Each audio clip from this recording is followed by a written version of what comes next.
tudo bom com vocês? Hoje eu vou dar continuidade à leitura dos contos do Edgar Allan Poe, aqui no Outubro Sinistro, no meu canal. Se você já é inscrito, meu muito obrigada. Se você é novo por aqui, seja muito bem-vindo ou muito bem-vinda ao meu canal Língua e Literatura. E já se inscreve e já ativa as notificações para não perder nenhum vídeo, beleza? Se você então tá por aqui já deixa um like, já comenta muito se você já tá acompanhando a leitura dos contos. Qual é o seu conto favorito do Allan Poe? Deixa aqui nos comentários para eu saber. E também deixa aqui nos comentários o que você gostaria de ver aqui no canal esse mês ou para os próximos vídeos, tá bom? Eu estou lendo esses livros aqui, ó, essa edição da Pandorga que vem nesse box super fofinho, tá? Eu vou deixar aqui na descrição o link para você adquirir um box como o meu, tá bom? Você comprando com o meu link da Amazon, você ajuda e dá aquela força pro canal, tá bom? Então, não deixa de usar o meu link, tá? Vou deixar o link também para compra de qualquer coisa que você quiser comprar na Amazon, compra com o meu link, tá? Então vamos lá, gente. Hoje, agora, nesse momento, eu vou ler o conto O Escaravelho de Ouro, que é dessa edição aqui, tá? E é o primeiro conto aqui desse livro. Esse conto, ele foi escrito em 1846, ó. 1846, O Escaravelho de Ouro. E ele é um pouquinho longo, tá, gente? Como eu já comentei em outros vídeos, você me acompanha. Existem contos mais curtos, existem contos mais longos, então varia muito. Mas eu espero que vocês estejam gostando, estejam acompanhando aí a forma como qual eu leio, tá bom? E eu já peço desculpas aí de antemão por possíveis barulhos que vocês possam ouvir e tal, mas eu vou tentar dar o meu melhor aqui pra ler pra vocês, beleza? Então vamos começar aqui com a citação, tá? A citação que todo início de conto a gente tem uma citaçãozinha aí, então eu vou começar com essa citação. Quando um louco parece completamente lúcido, é o momento de colocar-lhe a camisa de força. Edgar Allan Poe. Foi o próprio que falou, que citou isso daqui. Amo, amo, amo, amo. Então vamos começar a leitura do conto. Não esquece do like, hein? Já deixa o like, não esquece. Vamos lá. Esse camarada está dançando como um louco. Ele deve ter sido mordido pela tarântula. Tudo ao contrário. Muitos anos atrás, contraí amizade com um cavalheiro chamado William Legrand. Era de uma antiga família Huguenote e chegou a ser muito rico. Porém, uma série de infortúnios o reduziu à miséria. Para evitar a mortificação consequente de sua vida desastrosa, deixou Nova Orleans, a cidade de seus antepassados, e firmou residência na Ilha Sullivan, próxima a Charleston, na Carolina do Sul. Essa ilha é bastante singular. Consiste de praticamente um trecho de areia da praia e cerca de 3 milhas de distância. Sua largura não passa de um quarto de milha. É separada do continente por um riacho quase imperceptível, que percorre seu caminho por uma região selvagem de juncos e lodo. Refúgio favorito de aves aquáticas. A vegetação, como era de se esperar, é escassa, ou no mínimo raquítica. Não se vê árvores de grande magnitude. Próximos à extremidade oeste, onde o Forte Moultrie está erguido e onde existem algumas construções miseráveis, habitadas durante o verão pelos refugiados da febre e da poeira de Charleston. Podem ser encontradas, de fato, palmeiras anãs, mas toda a ilha, com exceção dessa parte ocidental, de uma faixa de areia branca e firme na costa marítima, está coberta de uma densa vegetação rasteira e murta suave, muito apreciada pelos horticultores da Inglaterra. Os arbustos ali muitas vezes chegam a atingir uma altura de 15 ou 20 pés e formam uma copa quase impenetrável, impregnando o ar com a sua fragrância. Nos recantos mais profundos desse matagal, não tão distante do extremo ocidente e remoto da ilha, Legrand construiu para si uma cabana, onde residia quando eu, por mero acaso, o conheci. Esse encontro logo amadureceu para uma amizade. pois havia muito no recluso para despertar interesse e estima.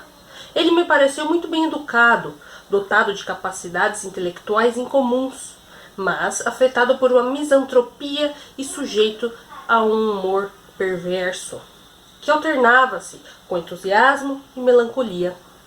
Tinha consigo muitos livros, mas raramente fazia uso deles. Suas principais diversões eram a caça e a pesca, ou passear pela praia e pelas murtas em busca de conchas ou espécimes entomológicas.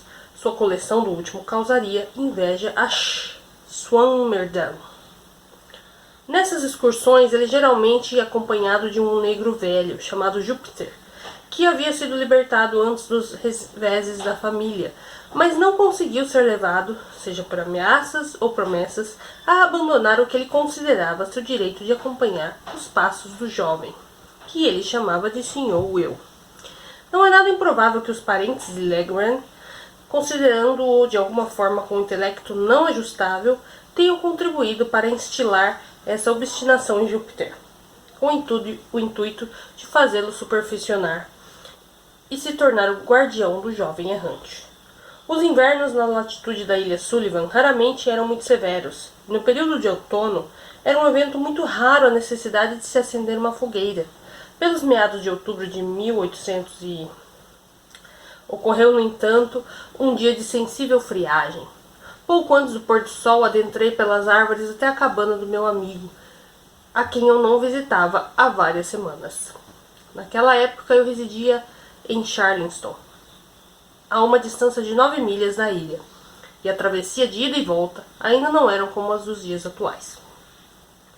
Assim que cheguei à cabana, bati como era costume, e não obtendo nenhuma resposta, procurei pela chave, que sabia estar escondida. Destranquei a porta e entrei. Um fogo branco estava ardendo sobre a lareira. Aquilo era uma novidade, e de forma alguma uma novidade desagradável. Tirei o sobretudo, peguei uma poltrona próxima às achas crepitantes e aguardei a chegada de algum de meus anfitriões. Logo depois de escurecer, eles chegaram e me deram as boas-vindas cordiais. Júpiter, sorrindo de orelha a orelha, apressou-se a preparar algumas aves aquáticas para o jantar. Legrand estava em um daqueles acessos, de que outra maneira poderia denominá-los, de entusiasmo. Ele havia encontrado uma concha bivalva desconhecida, formando um novo padrão, e mais do que isso, ele caçara e apanhara um escarabeus, que ele acreditava ser de uma espécie totalmente nova, a respeito do qual queria saber a minha opinião no dia seguinte. E por que não hoje à noite? Perguntei, esfregando minhas mãos diante do fogo e desejando que toda a raça de escarabei fosse para o inferno. Ah, se eu soubesse que você estava aqui, disse Legrand. Mas tem tanto tempo que não o vejo, e como poderia eu prever que você me faria uma visita logo essa noite, entre tantas outras? Quando estava voltando para casa, encontrei o tenente G do forte, e tolo que sou, deixei que me emprestasse o escaravelho. Então será impossível que você o veja até amanhã de manhã. Fica aqui essa noite e mandarei Jup buscá-lo assim que o sol nascer. É a coisa mais adorável da criação. O quê? O nascer do sol? Oh, não! O escaravelho. Ele é de uma cor de ouro brilhante, do tamanho de uma noz grande, com 2 manchas negras na cor do azevite, em uma das extremidades das costas e outra mais comprida na outra extremidade. As antenas são... Não tem nada de estranho nele não, Sr. Will. Tô te falando, interrompeu o Júpiter. Esse escaravelho é de ouro maciço, pesado, cada pedacinho dele, dentro e tudo, tirando as asas. Nunca peguei um trem tão pesado na vida. Bem, suponhamos que seja verdade, Jup, replicou Legrand, com mais seriedade, a mim pareceu, do que o caso realmente necessitava. Por acaso isso é motivo para que você deixe as aves queimarem? A cor, ele se voltou para mim. É realmente quase capaz de atestar a opinião de Júpiter.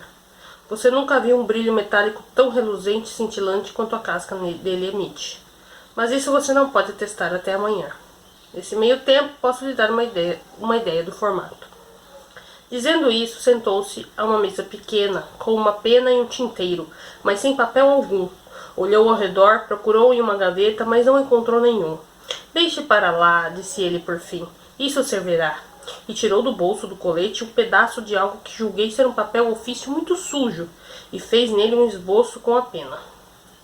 Enquanto ele fazia aquilo, eu continuei sentado perto do fogo, pois ainda sentia frio. E quando finalizou o desenho, estendeu-o para mim, sem se levantar. Assim que eu o peguei, ouviu-se um rosnado alto, seguido de arranhões na porta. Júpiter a abriu e um grande cão terra-nova pertencente a Legrand entrou correndo na sala, subiu os meus ombros e me encheu de lambidas, já que em visitas anteriores eu dediquei bastante atenção a ele. Quando as brincadeiras terminaram, olhei para o papel e, para falar a verdade, fiquei muito intrigado com o que meu amigo desenhara. Bem, eu disse, depois de contemplar o desenho por alguns minutos. Este é o mesmo um escarabeus bem estranho, devo confessar. É novo para mim. Nunca vi algo parecido antes, a não ser um crânio ou uma caveira, que é com que ele mais se parece. Uma caveira, repetiu Legrand. Ah, sim. Bem, ele tem essa aparência no papel, sem dúvida. Os 2 pontos negros na parte superior se parecem com os olhos, não é? E a mais distante, ao final, parece uma boca, e além disso, o formato todo é oval. Talvez, disse eu. Mas Legrand, temo que você não seja um artista. É melhor esperar que eu veja, até que eu veja o inseto por mim mesmo, se quiser formar uma ideia de sua aparência. Bem, eu não sei, disse ele um pouco irritado. Eu desenho razoavelmente bem, ou deveria desenhar, pelo menos, já que tive bons professores e tenho orgulho de não ser um imbecil. Mas, caro amigo, então você está brincando, disse eu. Este é um crânio bem aceitável. De fato, devo dizer que é um crânio excelente, de acordo com as noções mais vulgares sobre tais espécimes de fisiologia, e o seu escarabeus deve ser o escarabeus mais esquecido do mundo, se tem semelhança com isso. Porque podemos extrair uma boa parcela de superstição desse esboço. Eu imagino que você o chamará de escaravelho de Scarabeus caput omnes, ou algo desse tipo. Há muitos títulos similares nos livros de história natural, mas onde estão as antenas das quais você falou? As antenas? Disse Legrand, que parecia estar ficando um pouco furioso com o assunto. Tenho certeza de que você consegue vê-las. Eu as desenhei com nitidez, assim como elas eram no inseto original, e presumo que isso seja suficiente. Bem, eu disse. Talvez seja, mas ainda assim eu não as vejo. Estendi o papel para ele, sem nenhuma outra observação, tentando não inflamar o seu temperamento, mas eu estava surpreso com o rumo que os eventos tomaram. Seu mau humor me intrigava, e quanto à questão do desenho do inseto, com toda certeza não havia antena alguma visível, e a coisa toda se assemelhava a um crânio. Ele recebeu o papel, ainda muito irritado, e estava prestes a amassá-lo e aparentemente arremessá-lo no fogo quando um olhar casual no desenho subitamente captou sua atenção. Em um instante seu rosto ficou violentamente vermelho, para no instante seguinte ficar pálido.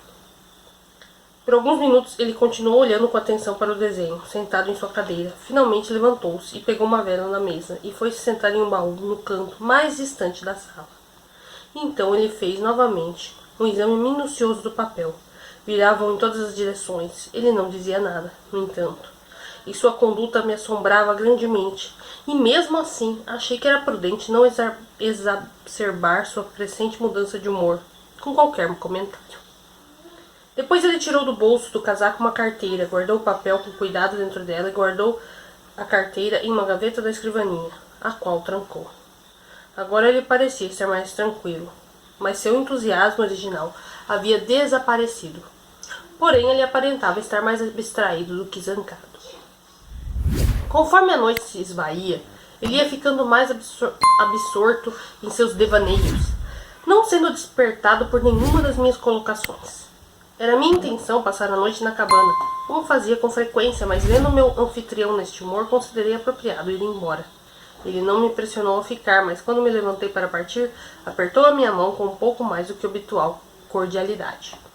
Só depois de um mês, e durante esse intervalo não soube nada sobre Legrand. Foi que recebi uma visita em Charleston, de seu criado, Júpiter.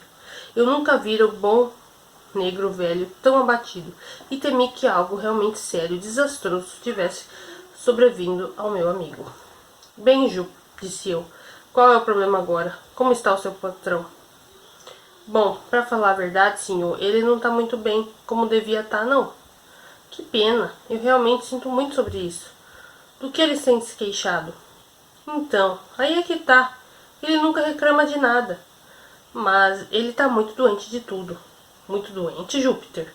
Por que você não disse logo? Ele está acamado? Não, isso ele não tá, não.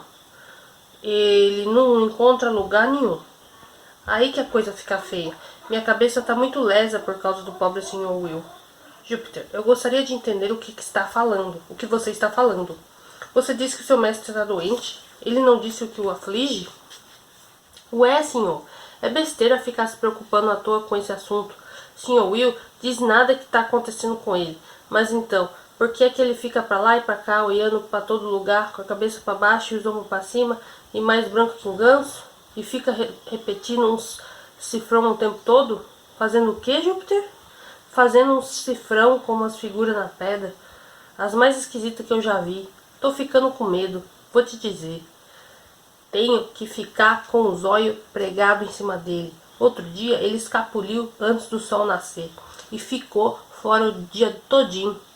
Eu tinha cortado uma vara da boa para dar uma coça nele quando ele voltasse, mas tô tão bobo que não tenho coragem para fazer. Ele tava com uma cara tão miserável. Ah, o quê? Ah, sim. Afinal de contas, foi bom você não ter sido tão severo com o pobre companheiro. Não bata nele, Júpiter.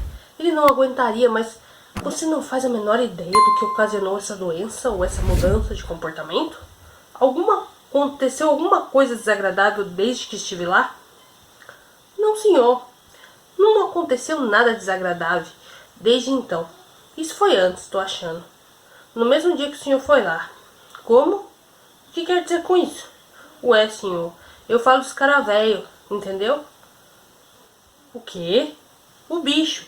Tenho certeza que o Sr. Will foi mordido perto da cabeça por aquele escaravelho de ouro. E por que você está achando isso, Júpiter? Ele tem as garras grandes, senhor, e a boca também. Eu nunca tinha visto um escaravelho endemoniado. Ele chutava e mordia tudo que chegava perto dele. Sr. Will catou ele primeiro, mas teve de deixá-lo ele ir embora depressa. Tô falando. Ali deve ter sido a hora que ele foi mordido. Eu não gostei do jeito da boca do bicho. Eu não, de jeito nenhum. Eu que não ia pegar com meu dedo. Aí catei ele com um pedaço de papel que eu achei. Eu enrolei ele no papel e enfiei outro na bocona dele. Foi assim que eu fiz. Então você realmente pensa que seu mestre foi mordido pelo inseto e que a mordida o fez ficar doente? Eu não penso nada não. Eu sei. O que tá fazendo ele sonhar com tanto ouro, se não foi pela mordida do escaravelho de ouro? Eu já tinha ouvido falar desse escaravelho de ouro antes. Mas como você sabe que ele tem sonhado com ouro? Como é que eu sei? Porque ele fala disso quando tá dormindo. Por isso que eu sei.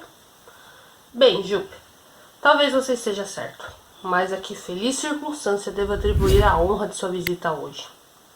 Que é isso, senhor? Você trouxe algum recado do Sr. Legrand? Não, senhor. Eu trouxe essa carta. Então Júpiter me entregou uma nota que dizia: Meu caro, porque não o tenho visto há tanto tempo? Espero que não tenha sido tolo de ter se ofendido com alguma pequena brusquidão minha. Mas não, isso é improvável. Desde que o vi, tenho tido grandes ataques de ansiedade. Eu tenho algo para lhe dizer, ainda que mal saiba como fazer isso. Isso devo dizer de qualquer maneira. Eu não tenho estado muito bem ultimamente, e o pobre Júpiter tem me irritado, quase além do suportável, por suas boas intenções. Você acredita nisso? Ele chegou a fazer uma vara com o intuito de castigar-me por eu ter escapulido dele para passar o dia sozinho nas colinas do continente. Acredito que minha aparência adoentada me salvou de uma surra. Não fiz qualquer acréscimo à minha coleção desde a última vez que nos encontramos. Se você puder, de qualquer maneira, e lhe for conveniente, venha com Júpiter. Apenas venha. Eu preciso vê-lo essa noite. É um assunto de extrema importância. Eu garanto, é de extrema importância. Sempre seu, William Legrand. Havia algo no tom daquela nota que me deixou desconfortável. Diferia totalmente do estilo usual de Legrand. O que poderia estar perturbando seus sonhos? Que nova faceta excêntrica dominava tão excitado o cérebro? Que assunto de extrema importância teria ele a tratar?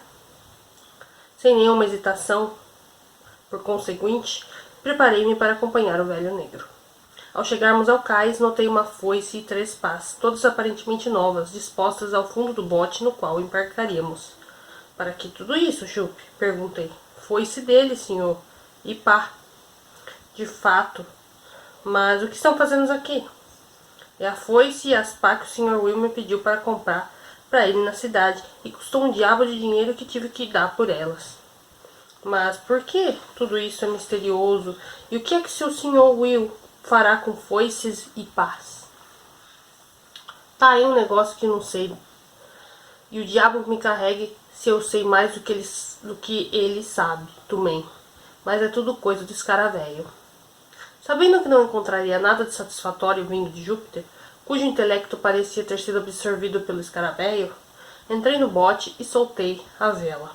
Com a belíssima e forte brisa soprando, nós rapidamente percorremos a pequena angra ao norte do Fort Moultrie, e uma caminhada de mais de 2 milhas nos levou até a cabana. Era cerca de 3 horas da tarde quando chegamos. Legrand estava nos esperando com uma expectativa ansiosa. Ele apertou a minha mão com um cumprimento nervoso, que me alarmou e fortaleceu as suspeitas já antes entretidas. Seu semblante estava pálido até um estado de pura lividez e seus olhos profundos me encaravam como um brilho incomum. Após alguns questionamentos a respeito de sua saúde, perguntei a ele, não sabendo a melhor forma de abordar o assunto, se ele já havia obtido escarabeus de volta do Tenente G. Oh, sim, respondeu ele, corando violentamente. Eu recebi de volta na manhã seguinte. Nada poderia me manter afastado deste escarabeus. Você sabia que Júpiter tem quase toda a razão a respeito dele? De que modo? Perguntei com um pressentimento triste em meu peito. Em supor que o inseto é feito de ouro maciço. Ele disse aquilo com um ar de profunda seriedade e eu me senti inexplicavelmente chocado. Este escaravelho vai fazer a minha fortuna, continuou ele, com um sorriso triunfante. Irá me reintegrar nas posses da minha família. É de se admirar que o admire tanto, pois, desde que o destino afortunadamente quis trazê-lo a mim, eu devo tão somente usá-lo de modo adequado e chegarei até o ouro do qual ele é o indício. Júpiter, traga-me os escarabeus. Que? O escaravelho, senhor? Eu que não vou ter trabalho com aquele escaravelho, o senhor mesmo pega ele. Aí Legrand se levantou com um ar grave e imponente e trouxe-me o besouro e uma caixa de vidro, na qual ele estava encerrado. Ele era um belíssimo escarabeus, e naquele momento desconhecido para os naturalistas e com grande valor do ponto de vista científico. Havia 2 manchas negras e redondas próximas uma da outra em cada extremidade das costas, e a outra mancha comprida perto da outra extremidade. A casca era muito dura e brilhante, com toda a aparência de ouro polido. O peso do inseto era surpreendente e digno de nota, e levando todas as coisas em consideração, eu dificilmente poderia culpar Júpiter por sua opinião a respeito daquilo. Mas o que levou Legrand a concordar com aquilo, eu não poderia, pela minha vida, de alguma forma dizer. Mandei buscá-lo, disse ele, em um tom grandiloquente, quando terminei meu exame minucioso do escaravelho. Mandei buscá-lo, pois preciso do seu conselho e assistência a fim de favorecer os desígnios do destino e do escaravelho. Meu caro Legrand, murmurei, interrompendo-o, você certamente não está bem e seria melhor que tomasse algumas precauções. Você deveria ir se deitar e eu ficarei contigo por alguns dias até que você se recupere disso. Você está febril e... Sinto minha pulsação, ele disse. Eu o fiz, e para dizer a verdade, não encontrei o menor sinal de febre ou alteração. Mas ainda assim, você pode estar doente e não apresentar febre. Permita-me que desta vez prescreva algo para você. Em primeiro lugar, vá para a cama. Em segundo lugar... Você está enganado, ele interferiu. Sinto-me tão bem quanto seria de se esperar no estado de excitação em que me encontro. Se você realmente me quer bem, trate de me aliviar dessa excitação. E como há de se fazer isso? Muito facilmente, Júpiter e eu iremos a uma expedição pelas colinas, através do continente. E nessa expedição necessitamos do auxílio de alguém em que possamos confiar. E você é o único em quem confiamos, independente de sermos bem-sucedidos ou não. A excitação de que você pode perceber em mim será, dessa forma, aliviada. Estou ansioso para ser de alguma serventia, de algum modo, repliquei. Mas você quer dizer que este escaravelho infernal tem algo a ver com essa expedição às colinas? Sim. Então, Legrand, não posso tomar parte em algo tão absurdo. Eu sinto muito, muito mesmo, porque teremos que tentar por nossa própria conta. Tentar por si mesmo? O homem está seguramente maluco, mas veja, quanto tempo pretende estar ausente? Provavelmente toda a noite. Devemos partir imediatamente e estar de volta, dependendo dos acontecimentos, ao amanhecer. E você me promete, por sua honra, que quando essa loucura acabar, bem como esse negócio do escaravelho, bom Deus, finalmente estiver resolvido, você voltará para casa e seguirá estritamente meu conselho, como se fosse seu médico? Sim, eu prometo. E agora deixe-nos partir, porque não temos tempo a perder. Com o coração pesado acompanhei o meu amigo. Partimos às 4 horas da tarde. Legrand, Júpiter, o cachorro e eu. Júpiter levava com ele a foice e as pás, mas por medo de deixá-las ao alcance do seu patrão, pareceu a mim, do que pela solicitude e complacência em poupá-lo de seus esforços. Sua fisionomia estava extremamente carrancuda e escaravelho maldito foram as únicas palavras que escaparam de seus lábios durante toda a jornada. De minha parte, eu tinha comigo um par de lanternas furta-fogo, enquanto Legrand ficara encarregado dos escarabeus, levando-o amarrado à ponta de um barbante, fazendo-o girar de lá para cá, como se fosse um conjurador. Ao observar aquela faceta e óbvia evidência do estado de perturbação mental do meu amigo, eu mal pude conter as minhas lágrimas. Pensei que seria melhor, no entanto, satisfazer a fantasia, ao menos por um instante, ao menos por um momento, ou até que eu pudesse adotar medidas mais enérgicas, com alguma chance de ser bem-sucedido. Naquele meio tempo, tentei, mesmo que de maneira vã, sondá-lo com respeito ao objetivo daquela expedição.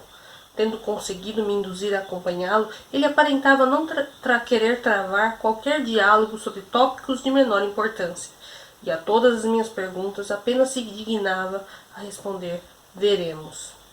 Cruzamos o braço de mar na ponta da ilha por meio de um esquife, e subindo os aclifes altos da costa do continente, prosseguimos na direção noroeste, por um trecho de terra bastante selvagem e desolado, onde não havia traço de passagem humana. Legrand seguia à frente decididamente. Pausava apenas por alguns instantes, aqui e acolá, para consultar o que pareciam ser marcas dispostas por ele mesmo em uma ocasião anterior. Daquela maneira caminhamos por 2 horas e o sol já estava a ponto de se pôr quando entramos em uma área muito mais sinistra do que qualquer outra já vista até então.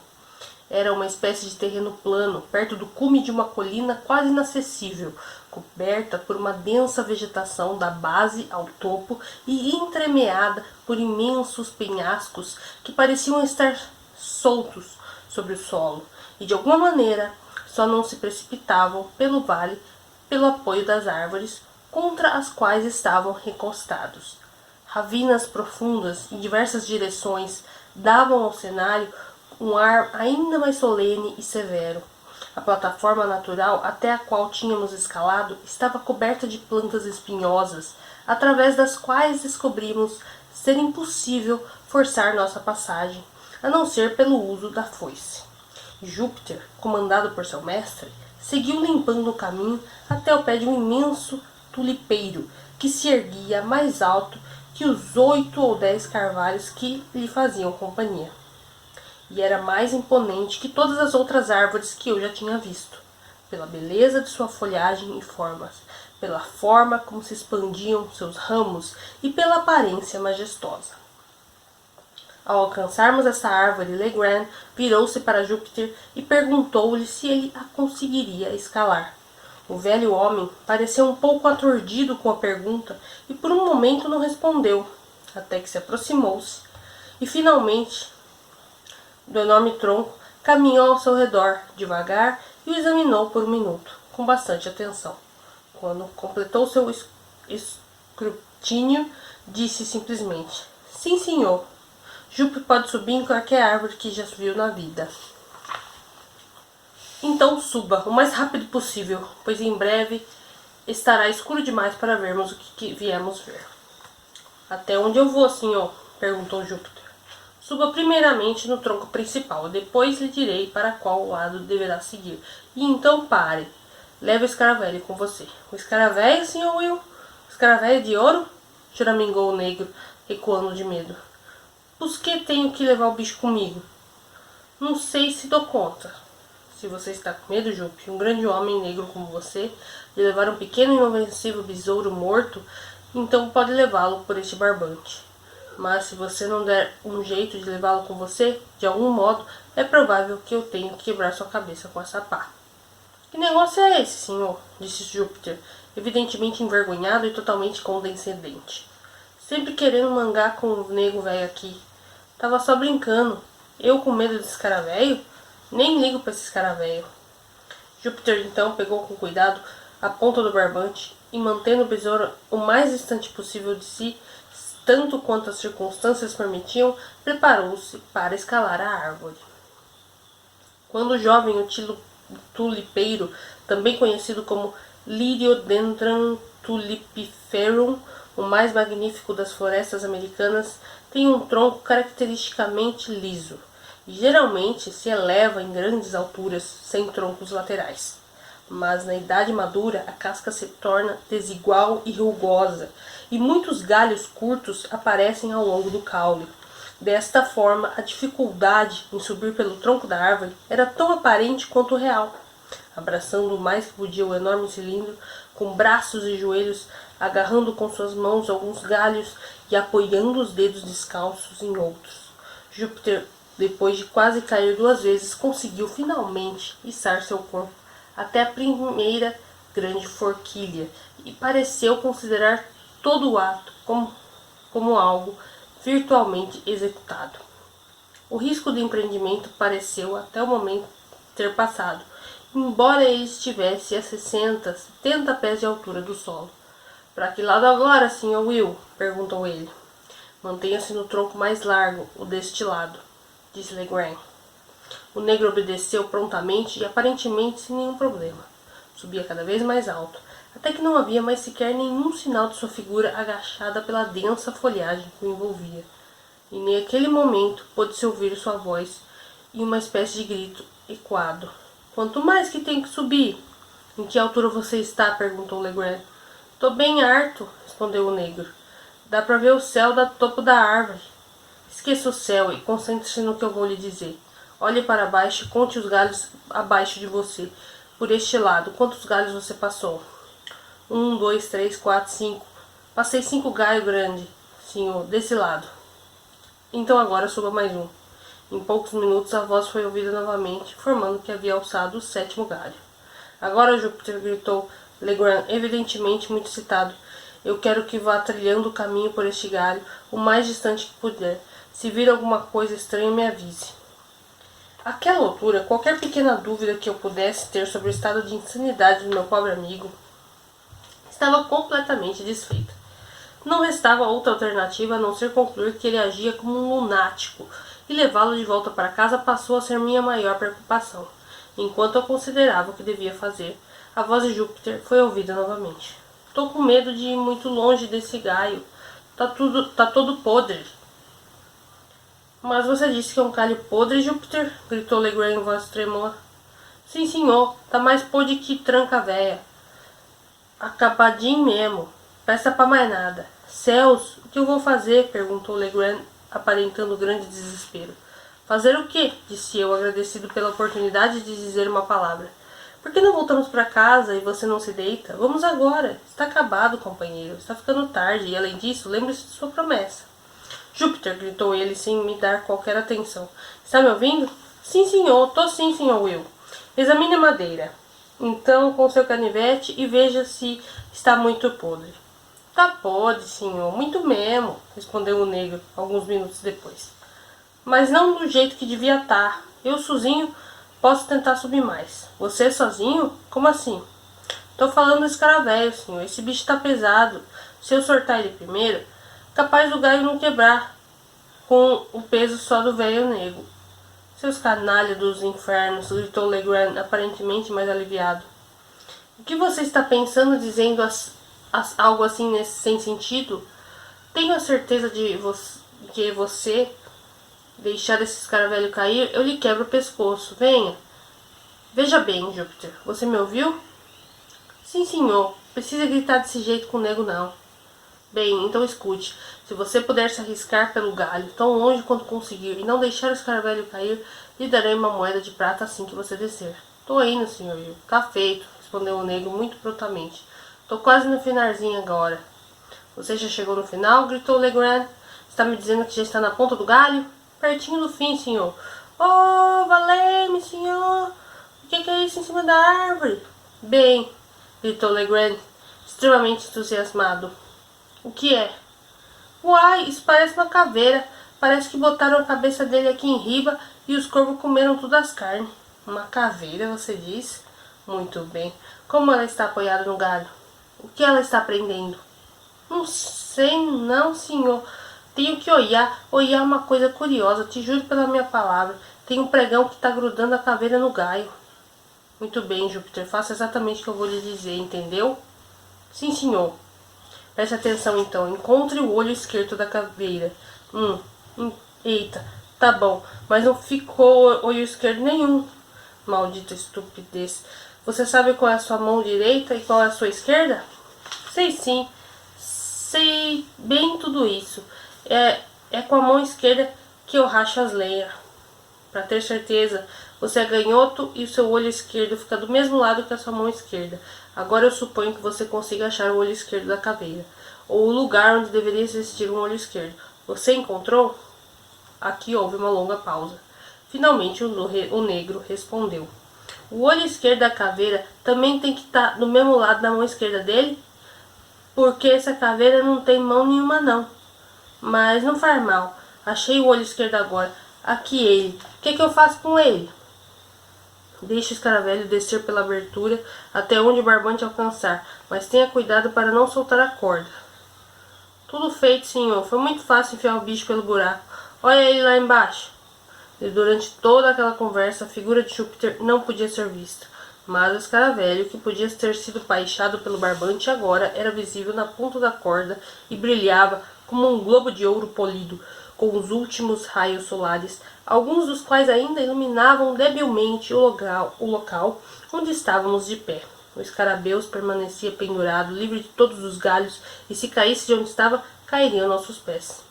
Legrand imediatamente pegou a foice e limpou uma área circular com 2 ou 4 jardas de diâmetro, logo abaixo do inseto, e tendo feito isso, ordenou que Júpiter soltasse o barbante e descesse da árvore. Com todo cuidado, meu amigo fincou uma estaca no chão, no ponto exato em que o escaravelho estava caído.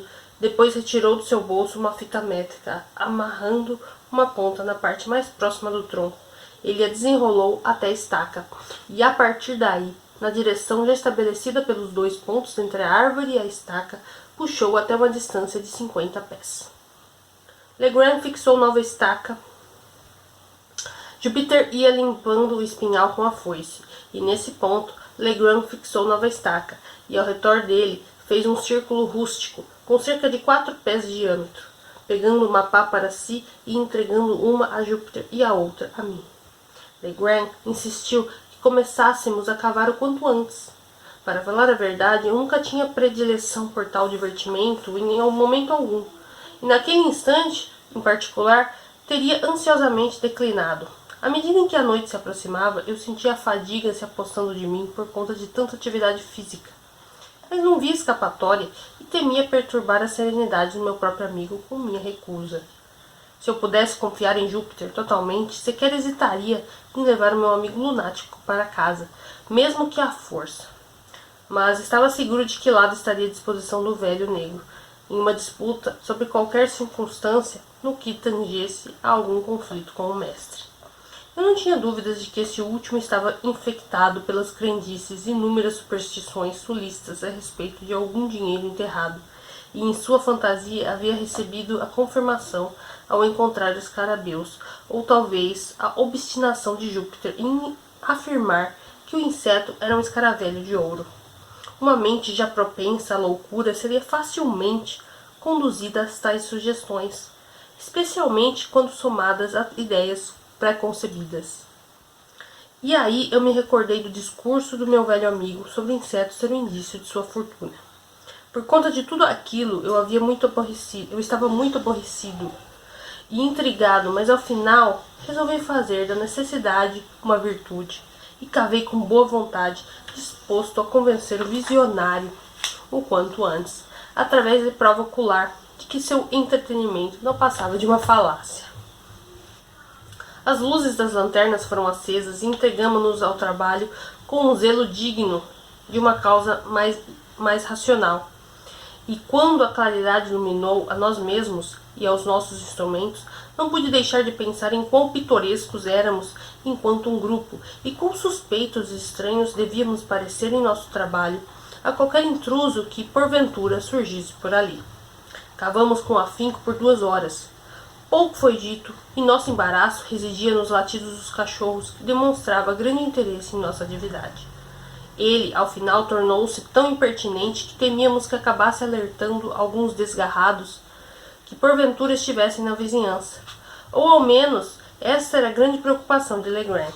Por mim, eu me regozijaria com qualquer interrupção que nos permitisse levar o alucinado para casa. O barulho foi, finalmente, silenciado por Júpiter, que, saindo do buraco onde se encontrava, com um ar decidido, amarrou a boca do bruto com um de seus suspensórios e depois retornou, com uma risada grave, à sua tarefa.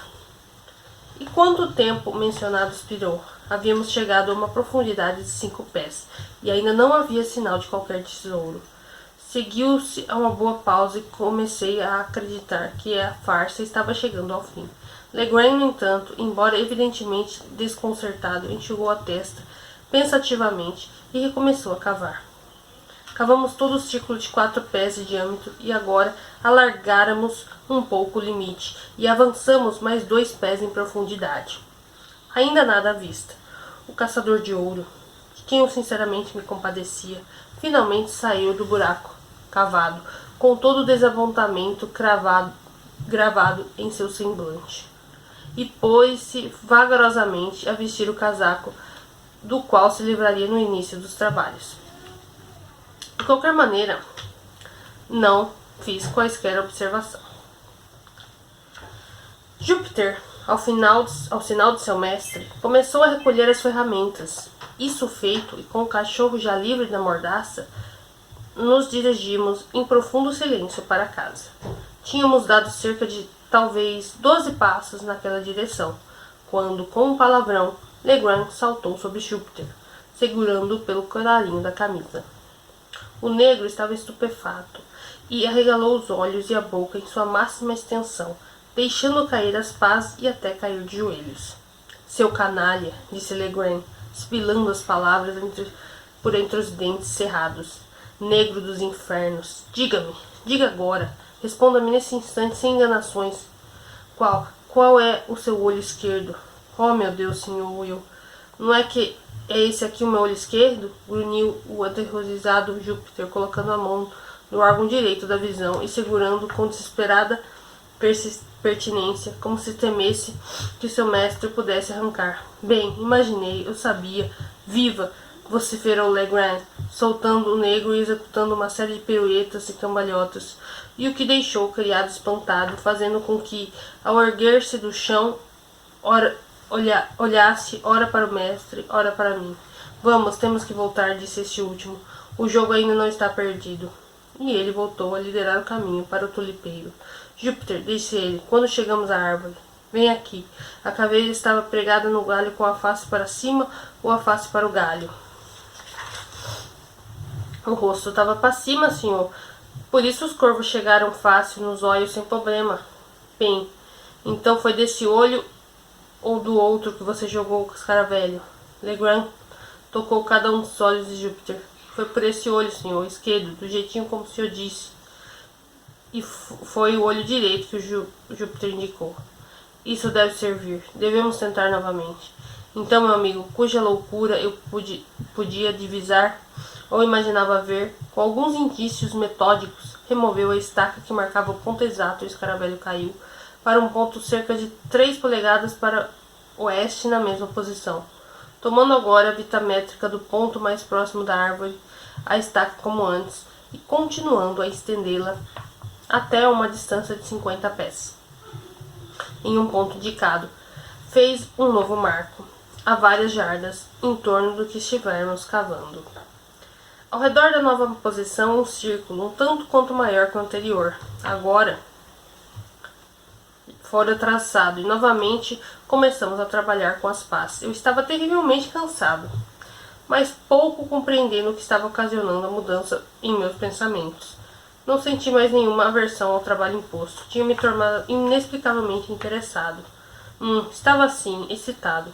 Talvez houvesse mesmo, apesar de todo o comportamento extravagante de Legrand, um ar de previsão ou deliberação que me impressionava. Cavei com vontade, e vez ou outra pegava em mim mesmo apenas olhando, com um ar que só poderia ser expectativa. Por tão imaginado tesouro, visão esta que havia levado à demência meu tão desafortunado amigo.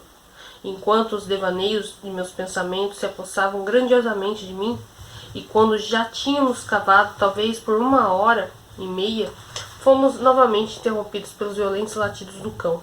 Sua inquietação na primeira ocasião havia sido evidentemente resultado de capricho e fanfarrice, mas agora ele assumiu uma atitude séria e implacável. Ante a nova tentativa de Júpiter em amordaçá-lo, apresentou furiosa resistência e, pulando dentro do buraco, começou a cavar a terra freneticamente com suas garras.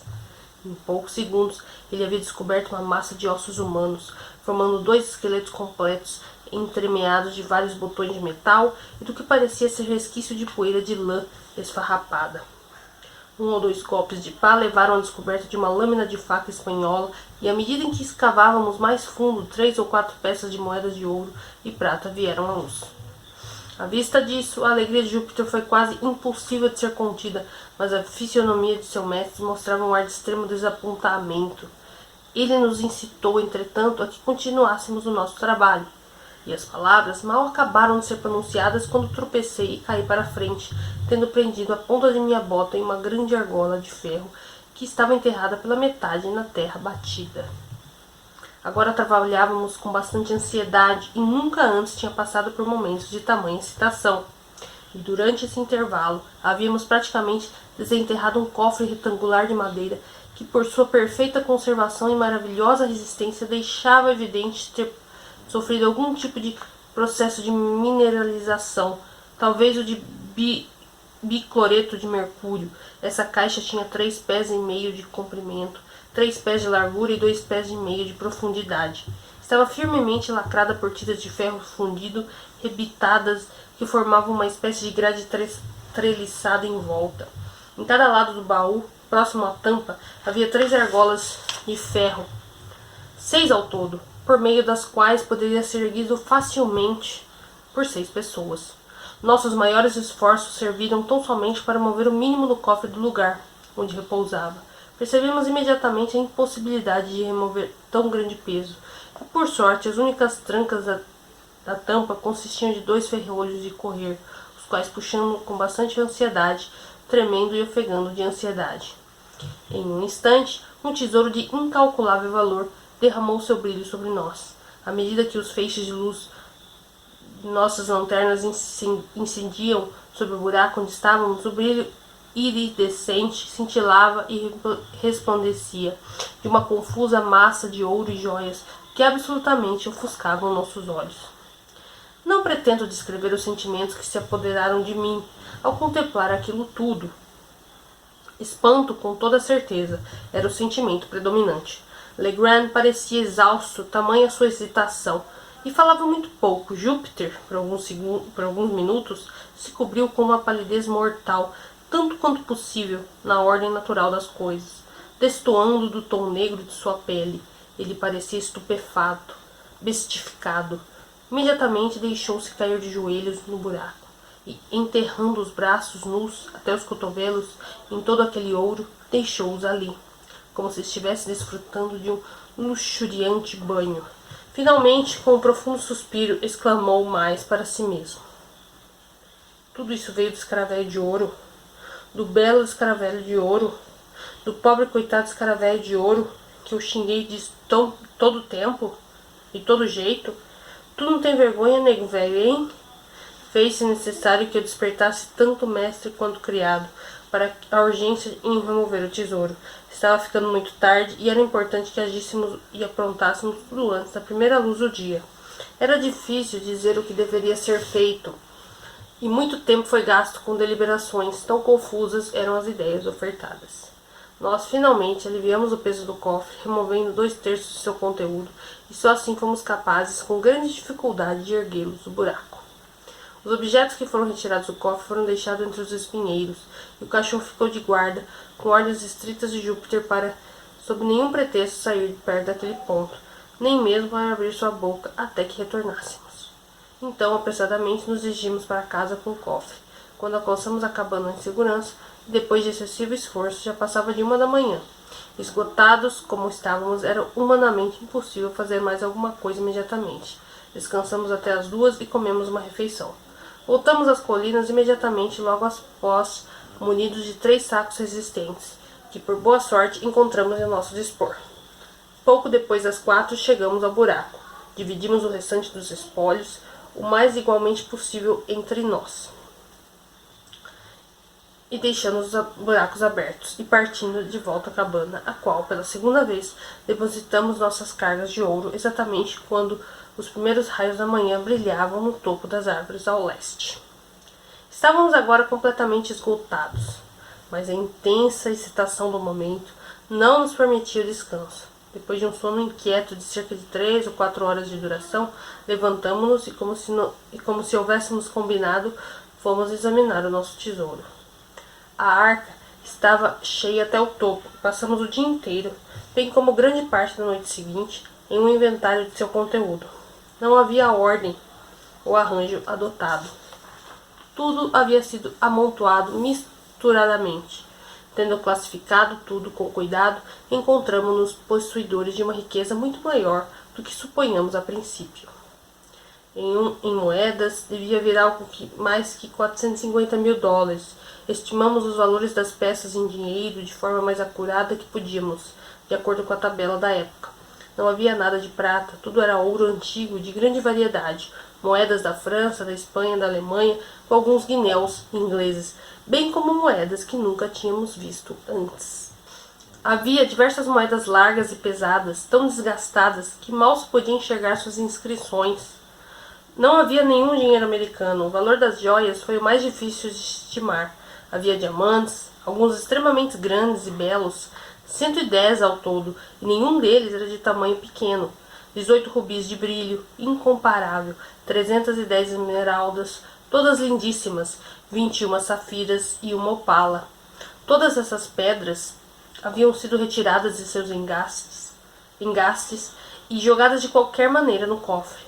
Os engastes de onde as joias foram removidas pareciam ter sido batidos com martelos, como que para dificultar a sua identificação. Além de tudo isso, havia uma quantidade imensa de ornamentos em ouro maciço, aproximadamente 200 anéis e brincos, correntes riquíssimas, 30 ao todo, e se bem me lembro, 83 crucifixos grandes e pesados, 5 suportes dourados para incensos, de grande valor, uma prodigiosa taça tourada, ornamentada com folhas de parreira cinzeladas e figuras de Baco. 2 punhos de espadas gravados de maneira majestosa em alto relevo, e muitos outros objetos menores que agora não consigo me lembrar. O peso de todos esses itens devia passar de 350 libras, bem pesadas, e nessa estimativa não contabilizei os 197 relógios soberbos de ouro, 3 dos quais valiam 500 dólares cada. Muitos deles eram muito antigos, e para marcar o tempo eram imprestáveis. Os ponteiros já tinham sofrido a ação corrosiva do tempo, mas muitos deles eram cravejados de joias e estavam armazenados em estojos de extremo valor. Estimados o conteúdo daquele cofre naquela noite em algo em torno de $1,5 milhão, em uma avaliação posterior de alguns pingentes e joias que tiramos para o nosso próprio uso, ficou claro que subestimamos enormemente o valor de todo aquele tesouro. Quando afinal concluímos nosso exame minucioso, com a excitação abundante que o tempo nos expunha e de alguma forma, tendo diminuído, Legrand, que percebeu que eu estava morrendo de curiosidade em desvendar tão grande e extraordinário mistério, passou a detalhar inteiramente os detalhes circunstanciais que estavam conectados àquilo. Você se lembra, disse ele, aquela noite, quando eu lhe mostrei o esboço mal feito que fiz do escarabeus? Você se lembra também de como eu fiquei zangado com você quando insistiu que o meu desenho se assemelhava a uma caveira? Quando você fez essa afirmativa, em meu primeiro momento imaginei que estivesse brincando, mas depois de observar as manchas específicas e peculiares nas costas do inseto, tive que admitir que a sua observação tinha algum fundamento. Ainda assim, a zombaria da minha capacidade gráfica me irritou, pois sou considerado muito bom artista, e portanto, quando você me devolveu o pedaço de pergaminho, estive a ponto de rasgá-lo e jogá-lo no fogo de tanta raiva. Um pedaço de papel, você quer dizer? Disse eu. Não, ele era muito parecido com o papel. Em um primeiro instante, supus que o fosse, mas quando fui desenhar sobre ele, descobri imediatamente que era um tipo fino pedaço de pergaminho. Estava bastante sujo, se você se recorda. Bem, quando eu estava para amarrotá-lo, para meu total espanto, meu olhar recaiu sobre o desenho que você esteve olhando, e percebi de fato a figura de uma caveira, exatamente ali, onde para mim eu havia feito o desenho do inseto. Por um instante fiquei muito admirado, para pensar com clareza. Eu sabia que meu desenho diferia em muitos detalhes daquele, embora houvesse uma similaridade no geral. Tomei uma vela e me sentei do lado oposto da sala, disposto a olhar com cuidado o pergaminho bem de perto. Quando virei ao contrário, vi meu desenho do lado inverso, assim como eu tinha feito. E minha primeira ideia foi, então, a de simples surpresa, pela similaridade das linhas e contornos, bem como pela singular coincidência envolvendo o fato, até então desconhecido, que houvesse um crânio do lado inverso do pergaminho, no ponto oposto do meu desenho dos escarabeus, e que aquele crânio fosse quase tão idêntico ao meu desenho. Eu digo que a singularidade desse fato me deixou estupefato por algum tempo. Esse é o efeito normal dessas coincidências. A mente luta para estabelecer conexões, uma sequência de causa e efeito, e sendo incapaz de fazê-lo, sofre uma espécie de paralisia temporária. Mas quando me recobrei desse estupor, irrompeu em mim a convicção gradual que chocou muito mais do que a própria coincidência. Comecei de maneira distinta e positiva a me lembrar de que não havia desenho algum sobre o pergaminho, e quando vi meu esboço de escarabeus, tornei-me perfeitamente consciente disso. E sei disso porque me lembro de ter virado o papel de um lado a outro em busca de um ponto mais limpo. Se o crânio estivesse ali, eu positivamente não teria deixado de notá-lo. Havia com certeza um mistério que eu achava difícil de explicar, mas naquele momento pareceu cintilar fracamente com a mais remota e secreta câmara do meu intelecto, uma concepção fulgurante da verdade de que talvez a aventura da noite tenha me trazido tão magnificente demonstração. Ergui-me de uma vez e coloquei o pergaminho em um local seguro e deixei para refletir até que estivesse sozinho. Quando você saiu e Júpiter foi dormir, coloquei-me em uma investigação minuciosa e metódica de todo o ocorrido. Em primeiro lugar, considerei a forma como o pergaminho veio parar em minhas mãos. O ponto exato onde descobrimos os escarabeus foi na costa do continente, cerca de 1 milha da ponta leste da ilha, e apenas a uma curta distância acima da maré alta. Quando o agarrei, ele me deu uma mordida que me fez largá-lo imediatamente. Júpiter, muito mais precavido, antes de pegar o inseto, que voou em sua direção, acertou-o com uma folha ou algo dessa natureza, a qual usou também para contê-lo. Foi naquele momento que meus olhos, e também os dele, caíram sobre o pedaço de pergaminho, que supus ser um papel. Estava abandonado na areia, parcialmente enterrado, só com a ponta para fora. Próximo ao local onde o encontramos, observei o que pareciam serem restos de um casco de navio. Os pedaços pareciam estar ali há muito tempo e mal pude distinguir os traços de um bote. Bem, Júpiter apanhou o pergaminho, enrolou o escaravelho nele e o entregou a mim. Logo depois voltamos para casa e no caminho encontramos o Tenente G. Mostrei-lhe o inseto e ele implorou que eu deixasse levar ao forte. Com o meu consentimento, ele o colocou no bolso do colete sem o pergaminho no qual eu tinha sido enrolado, e o qual mantive firmemente em minhas mãos toda a expressão do inseto. Talvez ele achasse que eu mudaria de ideia e pensou que fosse melhor se apressar com o prêmio. Bem sabes o quão entusiasta ele pode ser com assuntos concernentes à história natural. E ao mesmo tempo é possível que eu tenha inconscientemente colocado o pergaminho dentro do meu próprio bolso. Você se lembra que quando fui à mesa, com a intenção de fazer o esboço do desenho do escaravelho, não encontrei nenhum papel onde usualmente os guardo?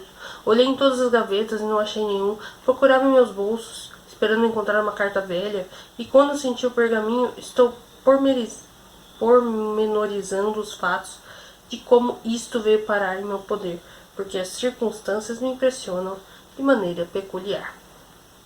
Sem dúvida alguma, você pensará que eu estou sendo fantasioso, mas eu realmente já estabeleci uma ligação. Consegui conectar dois elos de uma corrente. Havia um bote caído sobre a costa marítima, e não tão distante dele, um pergaminho. Não um papel qualquer, com um crânio pintado nele. Você irá com certeza se perguntar onde está a conexão, e então eu te digo que aquele crânio ou caveira é na verdade o tão conhecido emblema dos piratas. A bandeira da caveira é içada em todos os seus empreendimentos. Eu disse que aquilo era um pergaminho e não um pedaço de papel, e o pergaminho é durável, praticamente imperecível. Pequenas questões sem importâncias raramente são confinadas aos pergaminhos, já que, para fins ordinários de escrita e desenho, não são tão bem adaptados como é o papel. Esta reflexão sugeria algum significado, alguma relevância, a respeito da caveira. Eu não falhei nessa observação, contudo no formato do pergaminho, embora um dos cantos tenha sido, talvez por acidente, destruído. Dava para perceber que o formato original era um retângulo. Era mais como uma nota, na verdade.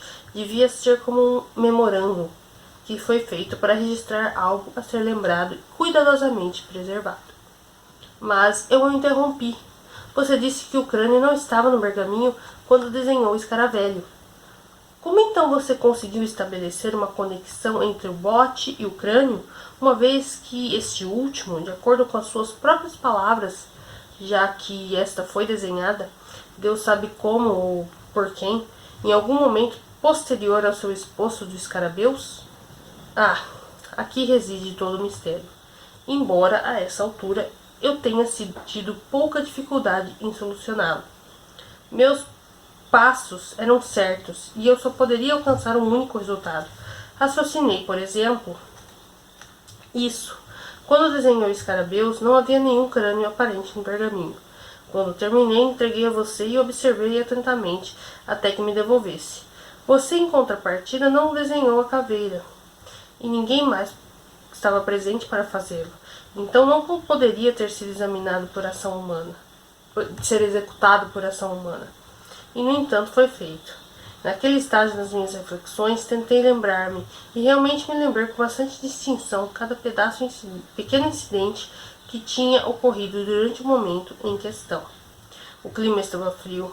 Oh, que raro e feliz incidente! E o fogo estava ardendo sobre a lareira. Eu estava aquecido pelo exercício e sentado próximo à mesa. E você, no entanto, havia arrastado uma cadeira para perto da chaminé. Assim que coloquei o pergaminho em sua mão, e você o tomava e inspecionava. Wolf, o cão Terra Nova, entrou e pulou sobre os seus ombros. Com sua mão esquerda você o acariciou e o afastou, enquanto a sua mão direita, a que retinha o pergaminho, caiu indiferente em seus joelhos e muito próximo do fogo. E por um instante pensei que a chama o teria apanhado e estava em vias de alertá-lo, mas antes que pudesse falar algo, você o afastou e pôs-se a examiná-lo. Quando considerei todas essas particularidades, não duvidei por nenhum momento que o calor tenha sido o responsável por trazer à luz No pergaminho, a caveira que vi desenhada ali.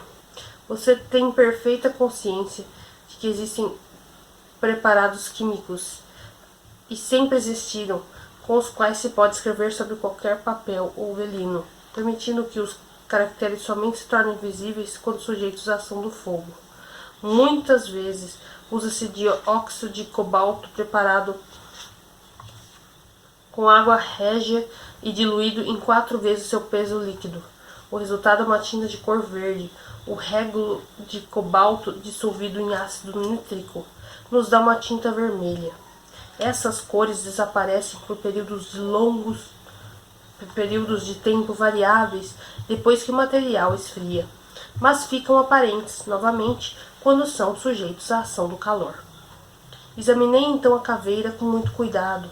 A borda exterior, mais próxima da ponta do velino, era muito distinta em comparação às outras, e era óbvio que a ação do produto calórico havia sido imperfeita ou desigual. Imediatamente acendi o fogo e submeti cada porção do pergaminho a um calor ardente. De início, o único efeito foi o fortalecimento das linhas enfraquecidas da caveira, mas depois de perseverar com o experimento, ficou bastante visível num canto da faixa, diagonalmente oposto ao ponto onde o crânio estava delineado, a figura de algo que supus ser uma cabra. Uma análise minuciosa, todavia, mostrou que se tratava de um cabrito. Disse eu, asseguro que não tenho direito algum de rir de você. 1,5 milhão em dinheiro é algo muito sério a se tratar, mas você não está exatamente estabelecendo um terceiro elo em sua corrente. Você não vai encontrar nenhuma conexão especial entre piratas e uma cabra. Piratas, como você bem sabe, não tem nada a ver com cabras. Elas pertencem aos interesses agrícolas. Mas acabei de dizer que a figura não era a de uma cabra. Bem, um cabrito então, quase a mesma coisa. Quase, mas não inteiramente, disse Legrand. Talvez você tenha ouvido falar no Capitão Kidd. De minha parte, olhei para a figura do cabrito Kidd e a considerei mais como uma espécie de código ou assinatura cifrada. E digo assinatura porque a posição em que se encontrava no velino sugeria isso. A caveira no canto diagonal oposto tinha no mesmo modo o aspecto de uma estampa, ou selo. Mas fiquei angustiado pela ausência de algo mais, de todo no meu objeto imaginado, ou do texto no meu contexto. Presumo então que você esperava encontrar uma carta entre o selo e a assinatura, algo desse tipo. O fato é que eu fiquei irresistivelmente impressionado com o pressentimento de alguma bela fortuna pairava sobre mim. Mal posso dizer que, talvez, no fim, fosse apenas um desejo e não uma convicção. Mas você sabe que as palavras tolas de Júpiter sobre o escaravelho ser feito de ouro maciço tiveram um efeito notável em minha imaginação? E então, uma série de acasos e coincidências, tudo era extraordinário. Percebeu que todos esses acasos aconteceram exatamente no único dia do ano frio e suficiente para que acendêssemos a lareira, e que sem o fogo ou sem a interferência do cão, no momento exato em que surgiu, eu nunca teria me dado conta da caveira e nunca seria o possuidor desse tesouro? Mas continue. Estou impaciente. Bem, você deve ter ouvido, claro, as muitas histórias que circulam por aí. 1000 boatos a respeito de um dinheiro enterrado em algum lugar nas costas do Atlântico por Kidd e seus companheiros. Esses rumores deviam ter algum fundamento, afinal, e a razão para a qual os rumores existissem há tanto tempo e continuassem a circular só podia ser explicado, parece-me, pelas circunstâncias de que o tesouro ainda permanecesse enterrado. Tivesse Kidd escondido o tesouro pilhado por um tempo e o recuperado depois, os rumores dificilmente nos alcançariam no tempo presente em suas mais variadas versões. Você pode perceber que as histórias contadas são todas a respeito de caçadores de tesouro, não sobre descobridores dele. Se o pirata tivesse recuperado o dinheiro, esses boatos estariam encerrados. Pareceu a mim que algum incidente, digamos que a perda da nota que indicava a localização, tenha privado Kidd dos meios de recuperar o tesouro.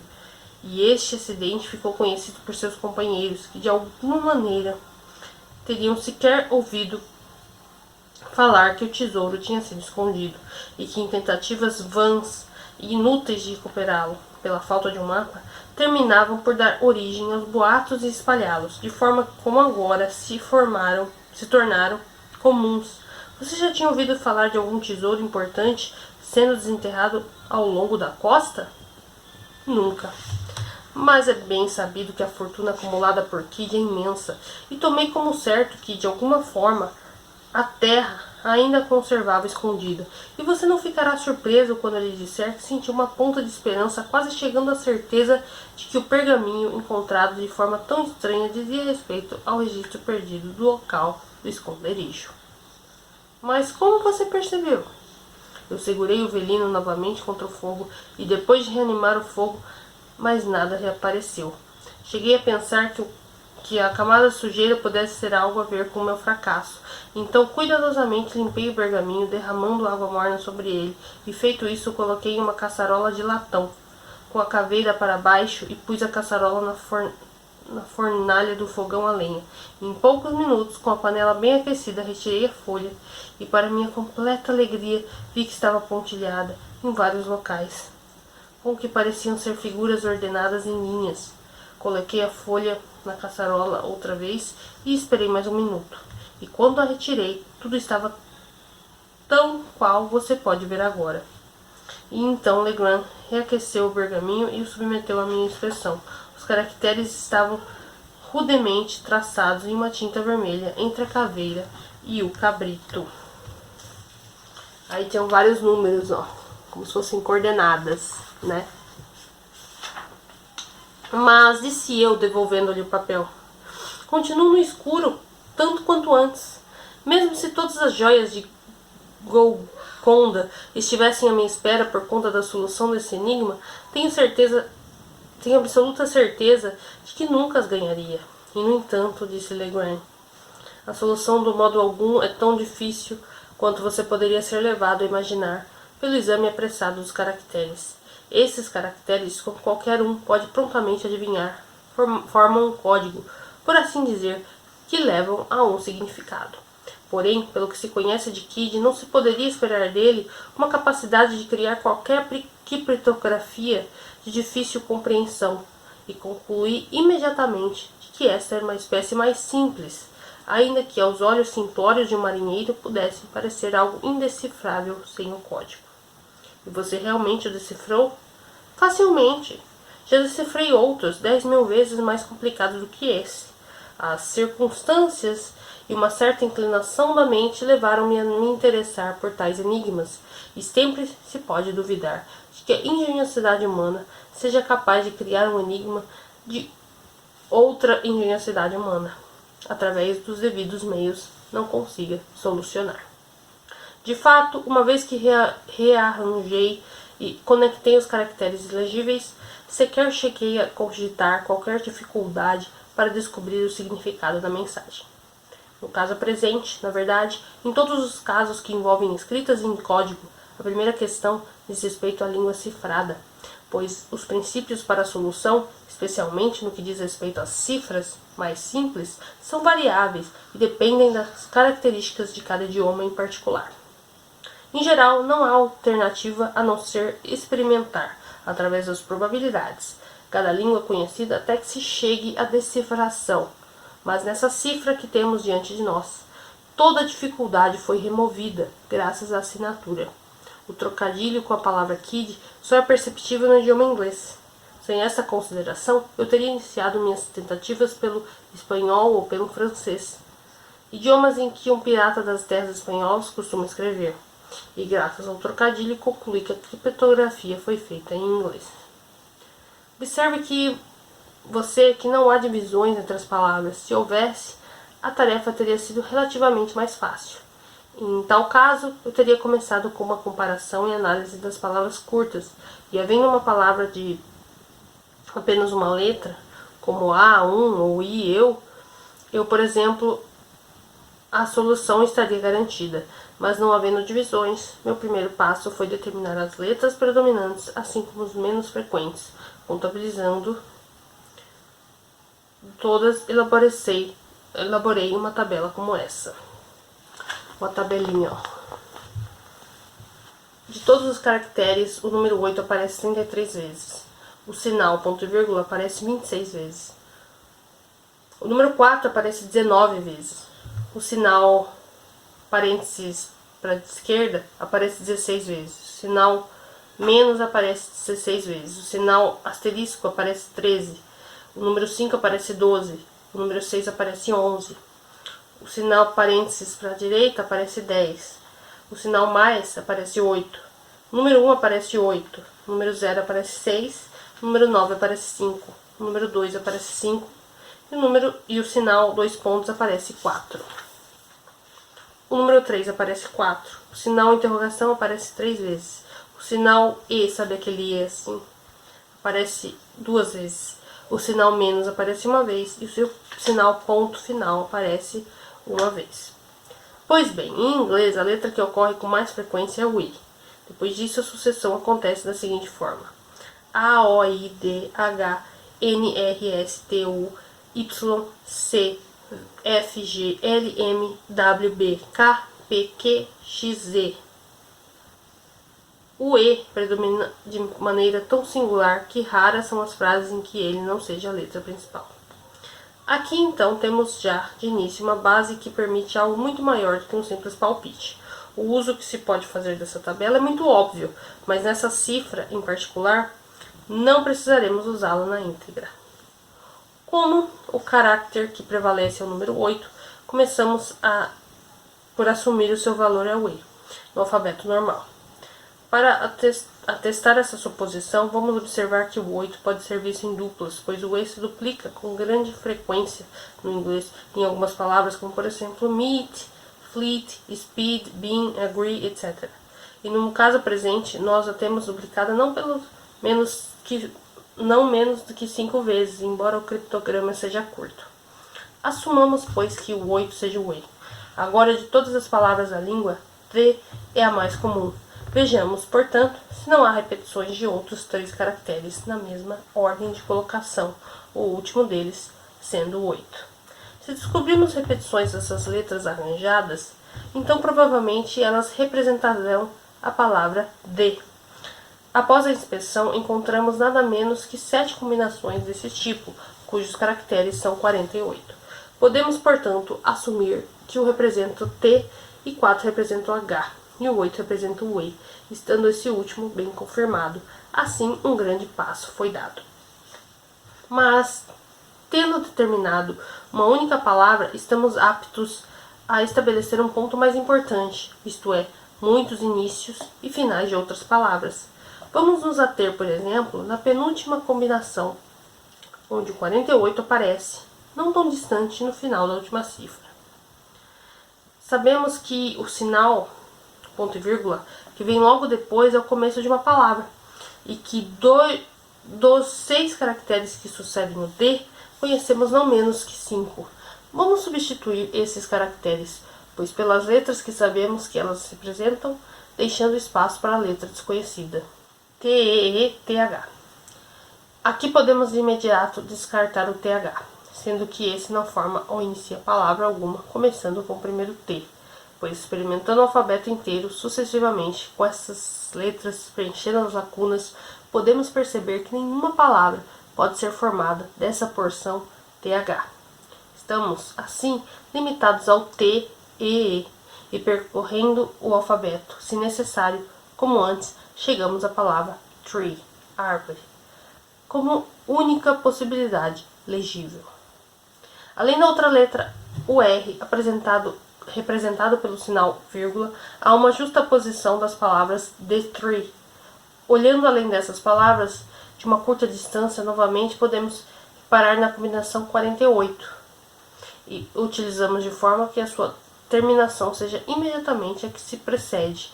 Temos então esse arranjo: the tree, ponto e vírgula 4%, interrogação 34, the, ou substituindo pelas letras reais os sinais conhecidos, pode-se ler de seguinte forma: the three, interrogação 3HD. Agora, se no lugar dos caracteres desconhecidos nós deixássemos os espaços em brancos, ou substituíssemos os pontos, realmente leríamos the tree, THRHD, quando a palavra through se mostra evidente, afinal. Mas essa descoberta nos dá 3 novas letras, o U e o G, representados pelos porcento e o 3. Olhando agora atentamente através da cifra, combinações de caracteres desconhecidos, encontramos não muito distante no início essa combinação.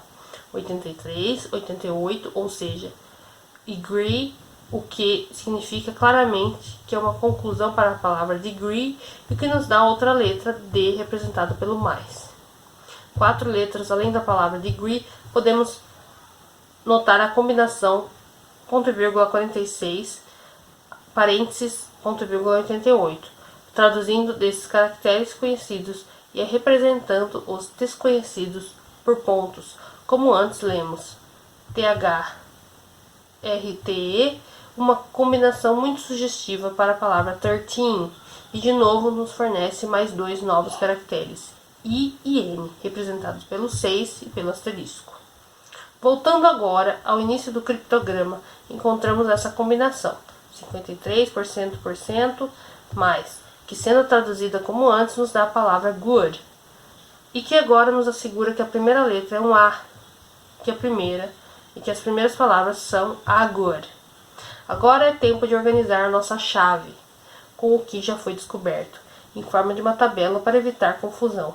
Isso nos deixa com o seguinte: 5 representa o A, mais representa o D, 8 representa o E, 3 representa o G, 4 representa o H, 6 representa o I, asterisco representa o N, porcentagem representa o O, parêntese para a direita representa o R, ponto e vírgula representa o T e interrogação representa a letra U.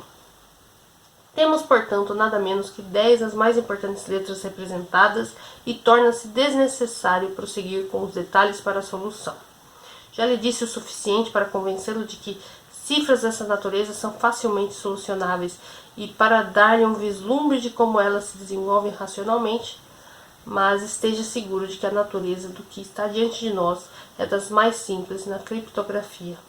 E resta agora apenas lhe transmitir a tradução completa dos caracteres do pergaminho, depois de decifrados. Aqui está. A good glass, eu vou ler em português aqui, tá, gente? Um bom vidro no Hotel do Bispo, a cadeira do diabo, 41 graus a 13 minutos a nordeste e ao norte do 10º galho, do lado leste do tronco principal. Atires do olho esquerdo da caveira por um caminho mais curto da árvore através de um tiro de 50 pés de distância. Então esse foi que ele decifrou ali da criptografia lá. Mas, disse eu, o enigma parece estar em uma péssima condição de todo jeito. Como é possível extrair um significado desses jargões sobre cadeira do diabo, caveira e hotel do bispo?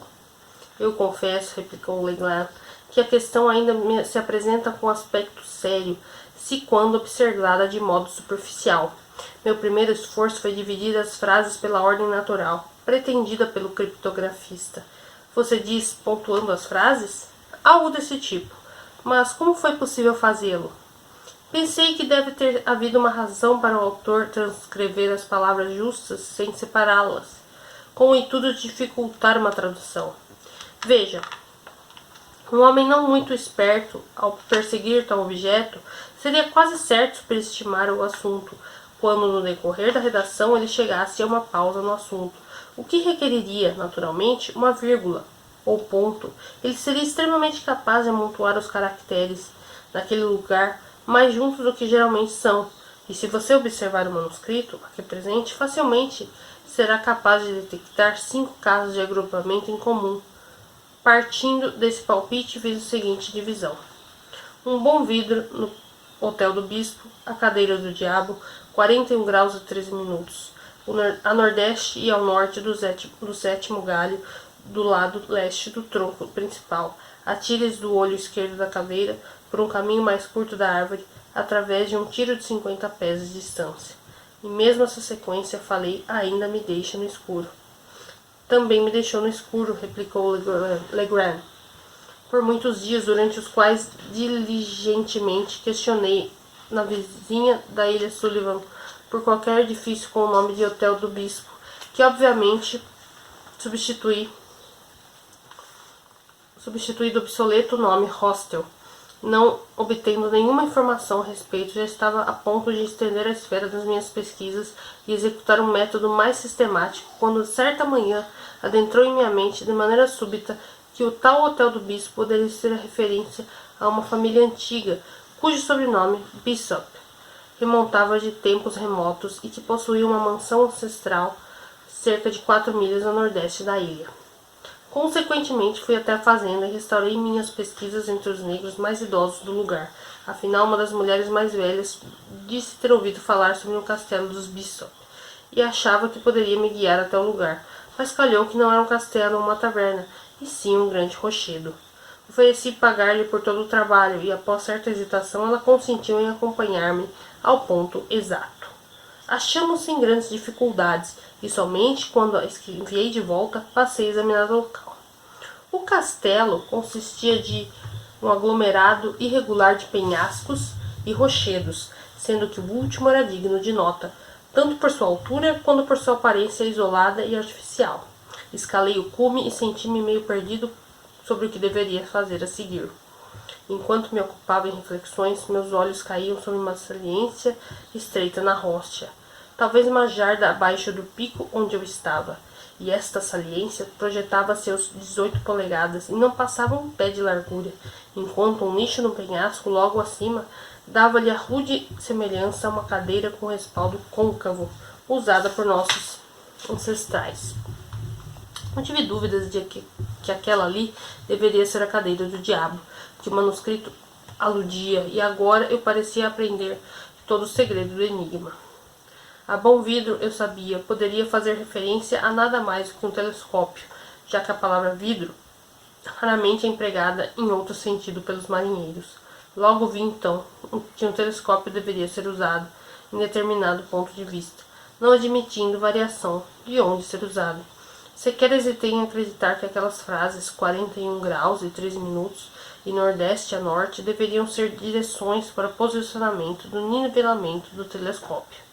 Extremamente excitado por essas descobertas, apressei-me para casa, procurei para um telescópio e retornei ao rochedo. Posicionei-me na saliência e descobri ser impossível sentar-me ali sobre qualquer lugar, salvo uma posição especial, e este fato confirmou minha ideia preconcebida. Prossegui utilizando o telescópio e, naturalmente, 41 graus e 13 minutos só poderia aludir a elevação acima da linha do horizonte, desde que a direção horizontal estava claramente indicada pelas palavras nordeste e norte. Esta última direção estabeleci através do uso de uma bússola de bolso e então, apontando o telescópio para o ângulo dos 41 graus e 13 minutos de elevação, que pude fazê-lo por suposição. Movi cautelosamente para cima e para baixo, até que minha atenção recaiu em uma fenda circular ou abertura na folhagem de uma árvore larga que se sobressaía sobre as outras à distância. No centro dessa abertura percebi um ponto branco, mas não pude, em um primeiro momento, distinguir o que era. Ajustando o foco do telescópio, olhei novamente e aí sim percebi se tratar de um crânio humano. Após essa descoberta, eu estava otimista em considerar esse enigma resolvido. Pela frase tronco principal, sétimo galho, lado leste. Só poderia se referir à posição do crânio acima da árvore, enquanto que atireis pelo olho esquerdo da caveira também apenas admitia uma interpretação em relação à busca do tesouro enterrado. Percebi que a intenção era deixar cair uma bala através do olho esquerdo do crânio, e uma curta distância, ou em outras palavras, uma linha reta, traçada do ponto mais próximo da árvore, através do tiro, ou do local exato onde a bala caísse, e daí estendendo-se por uma distância de 50 pés, o que indicava um ponto definido, e por baixo desse ponto pensei que haveria possibilidade de estar depositado algo de muito valor. Tudo isso, falei, está excessivamente claro, e embora engenhoso, bastante simples e explícito. Quando você deixou o Hotel do Bispo, o que fez então? Ora, tendo tomado cuidadosamente nota da aparência da árvore, voltei para casa, no instante em que saí da cadeira do diabo. Porém, a abertura circular simplesmente desapareceu. Eu sequer podia vê-la novamente, embora me virasse para trás. O que apareceu a mim em todo esse negócio foi fato, e toda a experiência me convenceu de que efetivamente era um fato, e de que a abertura circular em questão tão somente era visível do ponto exato da saliência da rocha. E nessa expedição ao hotel do bispo, fui auxiliado por Júpiter, que sem dúvida alguma observava, nas semanas anteriores, minha total abstração em meu comportamento, e tomou um cuidado extra em não me deixar só. Mas no dia seguinte levantei-me muito cedo e escapuli de sua presença, dirigindo-me às colinas em busca da árvore. E após muito pesquisar, encontrei-a. E quando voltei para casa naquela mesma noite, meu criado propôs até mesmo castigar-me com uma surra. Do restante da aventura, acredito que vocês sabem um tanto quanto eu mesmo. Suponho, disse eu, que você errou o local na primeira tentativa de cavar, por conta da estupidez de Júpiter em deixar cair o escaravelho pelo olho direito, ao invés do olho esquerdo do crânio. Exatamente. E esse erro fez toda a diferença em cerca de 2,5 polegadas do tiro. Isto é, na posição da estaca mais próxima da árvore. E se o tesouro estivesse posicionado exatamente abaixo do tiro, o erro teria tido pouca importância, mas o tiro, associado com o ponto mais próximo da árvore, formava uma linha estabelecida. E é claro que o erro, embora trivial no início, aumentava à medida em que prosseguimos com a linha e ao contemplarmos os 50 pés. Levou-nos totalmente fora da direção, mas não fossem minhas impressões firmemente solidificadas de que ali havia um tesouro enterrado, provavelmente poderíamos ter perdido todo o nosso trabalho em vão.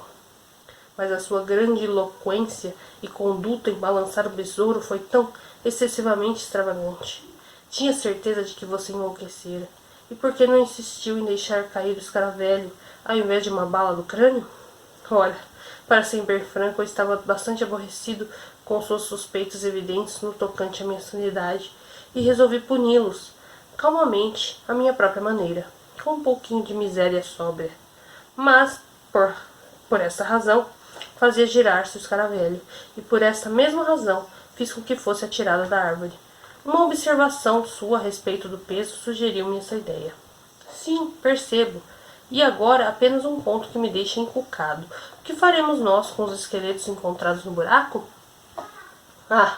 Aí está uma questão que não me encontro capaz de responder, assim como você. Parece-me, no entanto, haver apenas um meio plausível para explicar o caso. E ainda assim é terrível acreditar que tal atrocidade do que minha sugestão poderia implicar. É claro que Kidd, se realmente tiver escondido esse tesouro, o que não duvido, claro que ele teve ajuda nesse trabalho, mas concluído o serviço, ele pôde ter achado prudente eliminar todos os participantes que conheciam seu segredo. Talvez um par de golpes com umas picaretas fosse suficiente, enquanto seus colaboradores estavam ocupados cavando, talvez tenha requerido uma dúzia.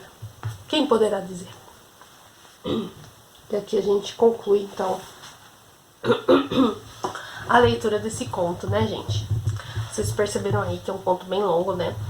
Mas é um conto muito legal, né? Escaravelho de Ouro. Que história maluca, né? Tipo, esse cara é muito inteligente, né? Conseguiu decifrar aí essa mensagem, né? Criptografada aí, esse monte de número e coisas que eu pensar e tal. E todo mundo achando que era doido, né? Mas no fim, todo mundo agradeceu, né? Caramba, conseguiram um tesouro e tanto aí, né? Super legal. Gostei bastante desse conto. Esse conto não chega a ser assim, macabro, assustador, enfim. É um conto bem legal que mostra que a gente, né, às vezes, o mais doido que possa parecer, o negócio no fim deu certo, né? Então, super legal. Eu espero que vocês tenham gostado também. E não esquece de deixar meu like, tá? E mais tarde, então, às 6 horas, eu volto, gente, com o enterro prematuro. Próximo conto aqui desse fim de semana, tá bom? O enterro prematuro hoje às 6 horas. Então, cola aqui, não deixa, não perde. 6 horas hoje, tá bom? Nós temos mais um conto. E não esquece também, pessoal, que amanhã é o último dia de leitura de A Mulher na Janela. Espero que vocês estejam acompanhando essa leitura também desse suspense maravilhoso. E amanhã a gente termina com a leitura de A Mulher na Janela. Eu tô super empolgada pra saber o final, o desfecho dessa história. E eu conto com você. Então, mais tarde e amanhã. Hoje também às 3 tem o penúltimo dia de leitura e amanhã é o último dia, gente. Tô só emoção. Tá bom? Um beijo pessoal pra vocês. Muito obrigada e até mais tarde então. Tchau, tchau.